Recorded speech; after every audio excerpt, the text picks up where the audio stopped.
ब्रह्मा भव्य कुमुदतीना विपन्न दोषाभ्रकलंक लेपः व्याको शिवान्यायमयोखमाल पुयात् पवित्रो भगवान मनो में। अहिंसा विश्व धर्म की, 16 कारण परवराज की, श्री शांतनाथ भगवान की, आचार्य शांत सागर छानी महाराज की, गुरुदेव आचार्य श्री सुमत सागर जी महाराज की,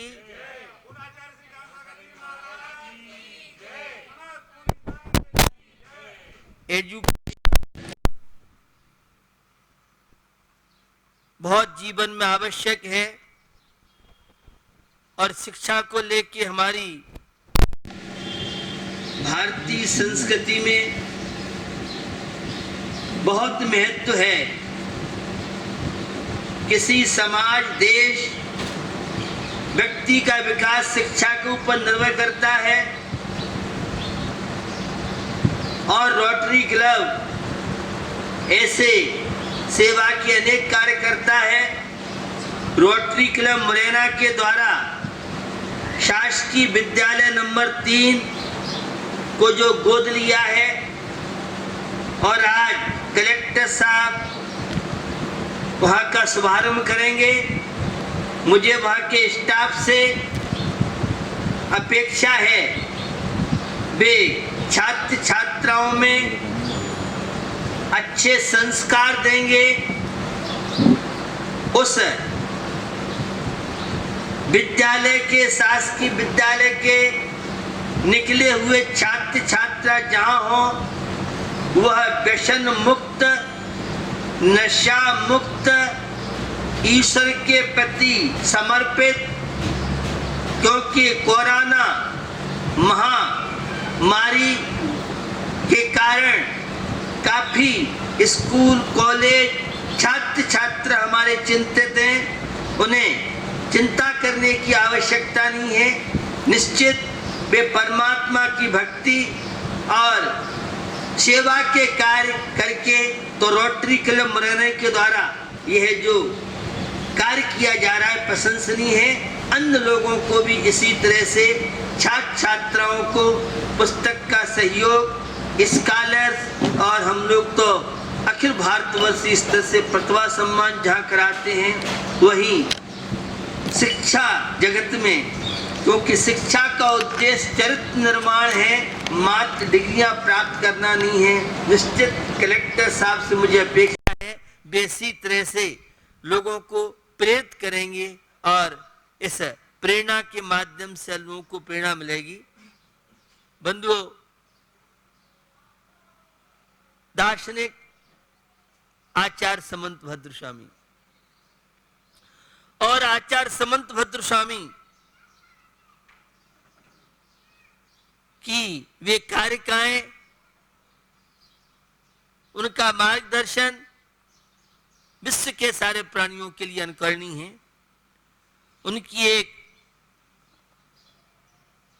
कारिका बहुत चर्चित है, प्राणातिपात वितथ व्याहारस्तेय काम मूर्छाभ्य स्थूलेभ्य पापेभ्यो विपरमण मणव्रतम भवति।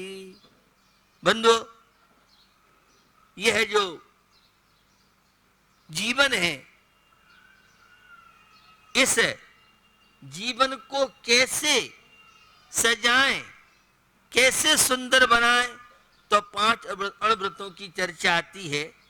स्थूल रूप से हिंसा का त्याग करना, झूठ का त्याग करना, चोरी का त्याग करना, मैथुन कुशील का त्याग करना और परिग्रह की सीमा रखना, यह अणव्रतों का पापों से बचने का तरीका जीवन में बताया है। 16 कारण पर्व के दौरान कल आपने सत्य तस्त्याग नाम की भावना सुनी। त्याग के द्वारा ही जीवन महान बन सकता है।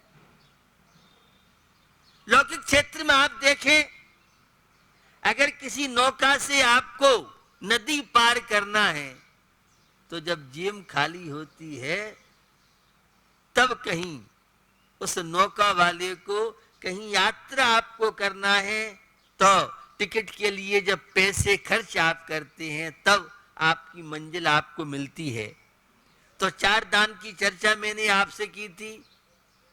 चारों दानों का अपना बड़ा महत्व है और ये सारी चीजें अब वैज्ञानिक दृष्टिकोण से जो न्याय नीति से अर्जित कमाई को अच्छे कार्यों में लगाता है, सद कार्यों में लगाता है, वो हमारे यहाँ तो विशेष रूप से मंदिर के कार्य हैं, धर्म के कार्य हैं, देव शास्त्र गुरु के कार्यों में जो थोड़ा सा भी दान दिया जाता है वह दान बट बीज की तरह फलता है। बट का बीज छोटा होता है, फलता है तो बहुत, और केवल पैसे से नहीं, हम उस दान के लिए अनुमोदना भी, कोई दान दे रहा है उसकी अनुमोदना करने वाला, और अणुव्रत और महाव्रतों का पालन, उस वैभाविक परिणति के त्याग के लिए इन बाह्य विषय कषायों का त्याग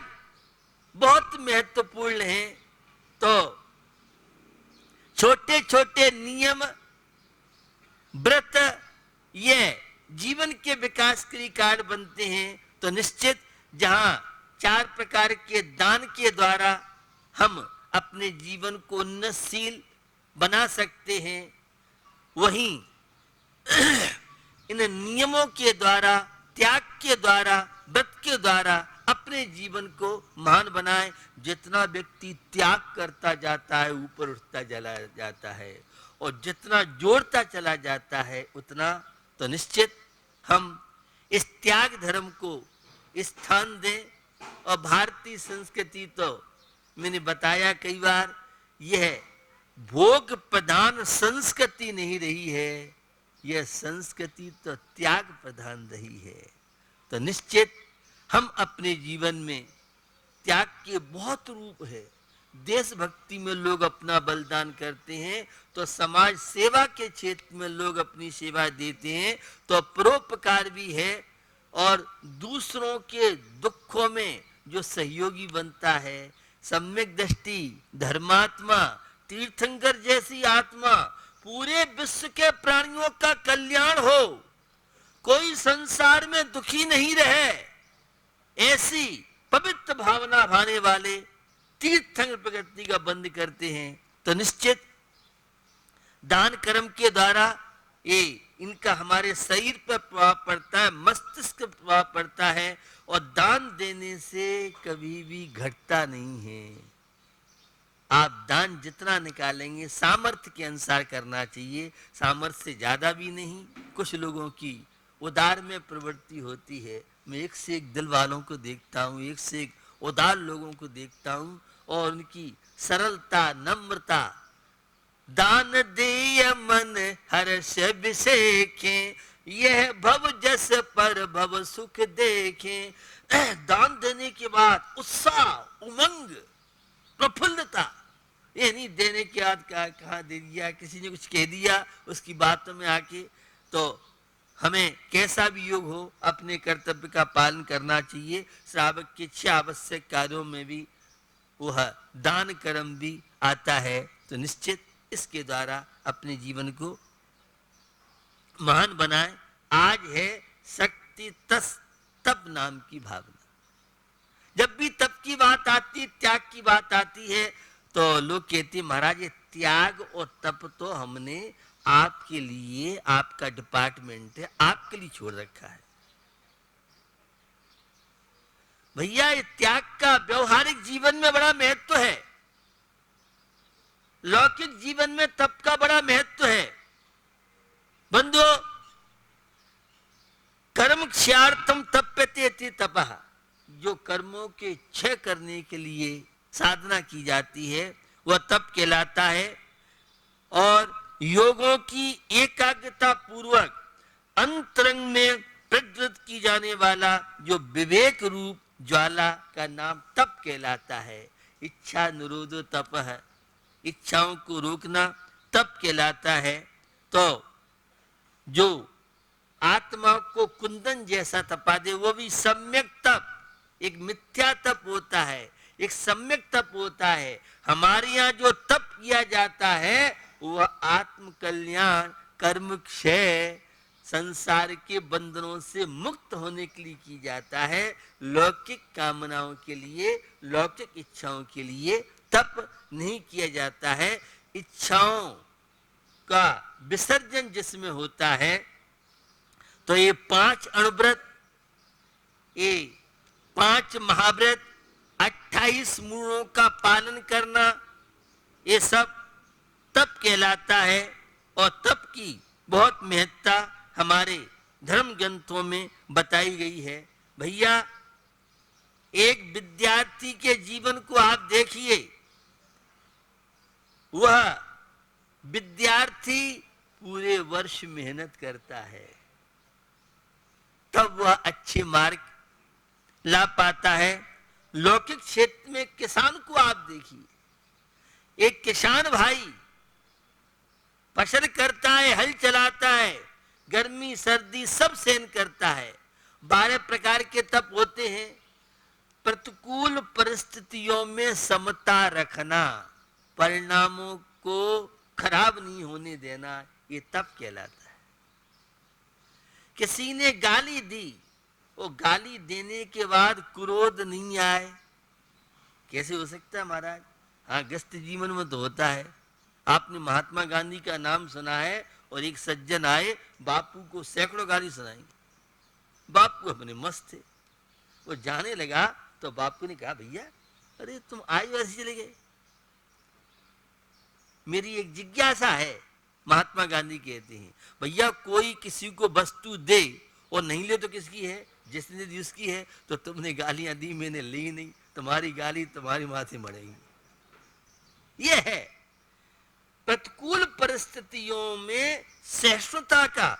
जो व्यक्ति जितना ज्यादा सहन शक्ति वाला होता है, गंभीर वो उतना होता है।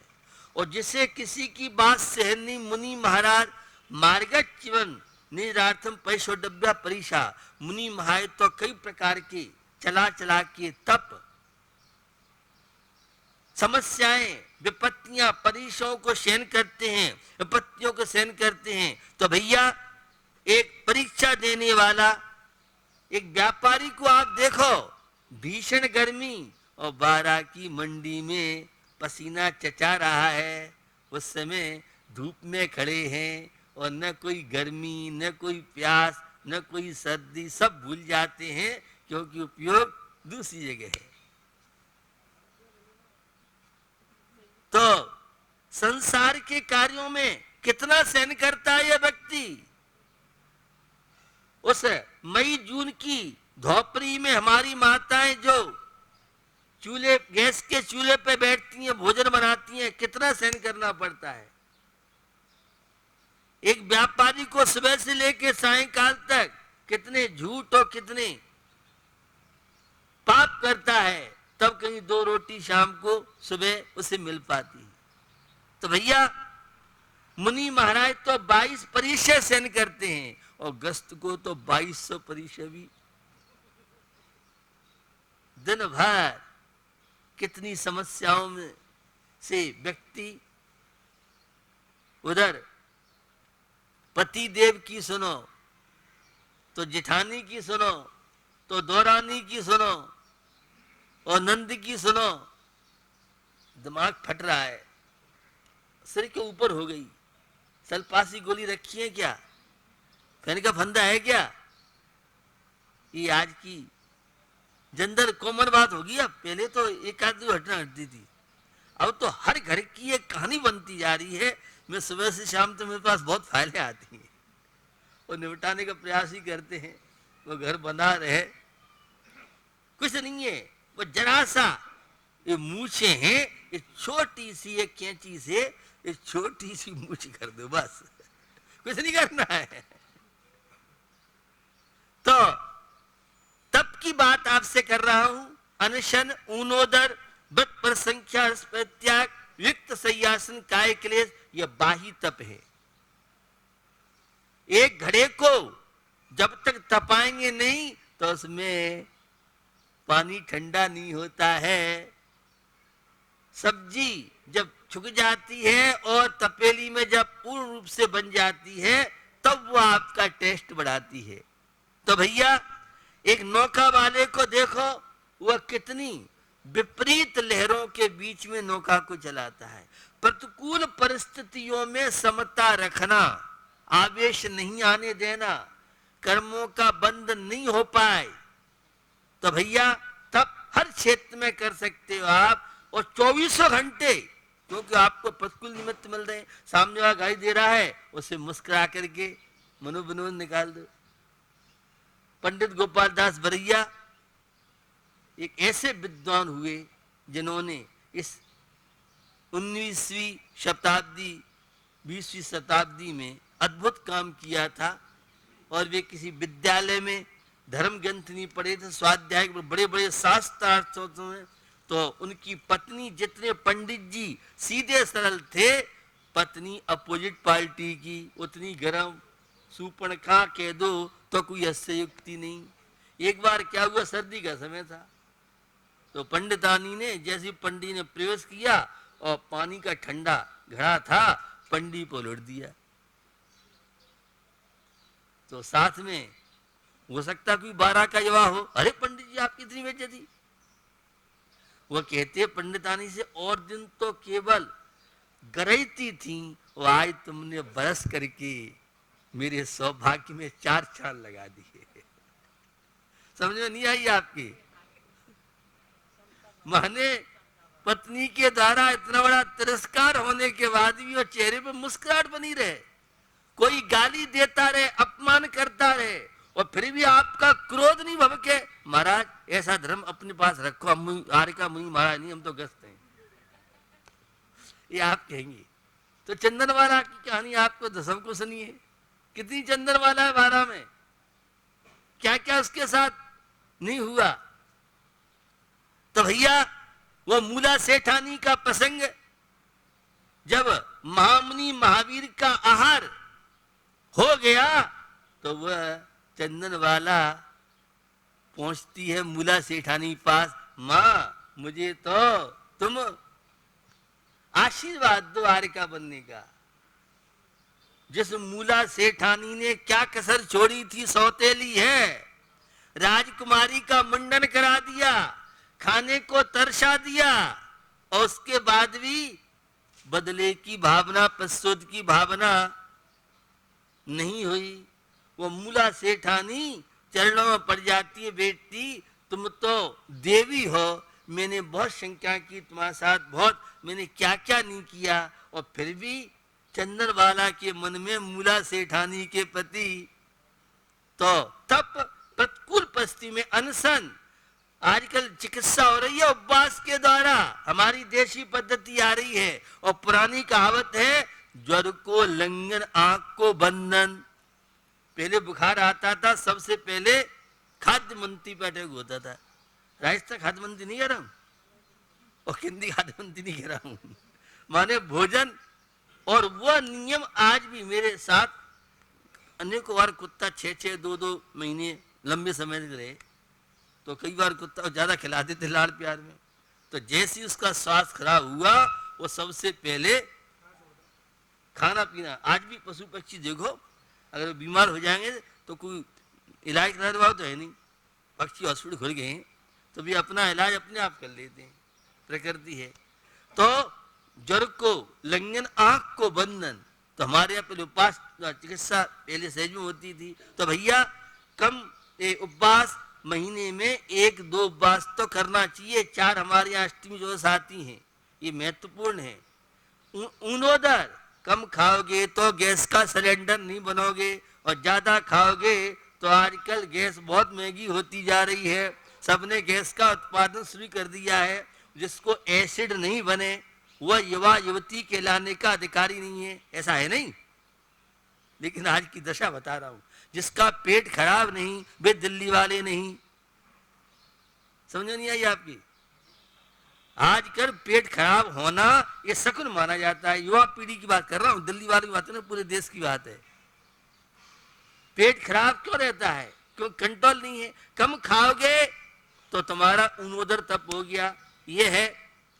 इसके साथ साथ ये है व्रत पर संख्यान, रस परित्याग, युक्त संयासन, और ये सारे के सारे 6 बाह्य तप हैं। अंतरंग तप प्रायश्चित, गलती का पश्चाताप कर लो। कौन से तुम्हारे खर्च हो रहे हैं?